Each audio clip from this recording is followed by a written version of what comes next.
চাকরিতে পূর্ণ বহাল করা হোক ভাই, এটাই দাবি আমার, আর কোনো দাবি নাই ভাই।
আমাদের স্বৈরাচার শাসকের আমলে যাদের চাকরিচ্যুত হয়েছে, চাকরি থেকে বাড়িতে পাঠাই দিছে, কারণে অকারণে বিনা কারণে পাঠাইছে, তাদের সবাই পূর্ণ বহালের জন্য চাকরির আন্দোলনে আমরা নামছি।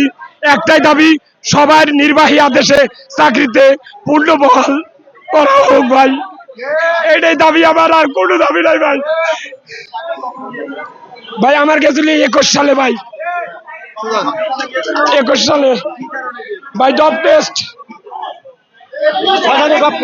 সাজানোমূলক ডপ টেস্ট, যেটা একটা চক্রান্তমূলক বেনজির স্যারের বাদ, এই বাদে আমাদের চাকরি খাইছে।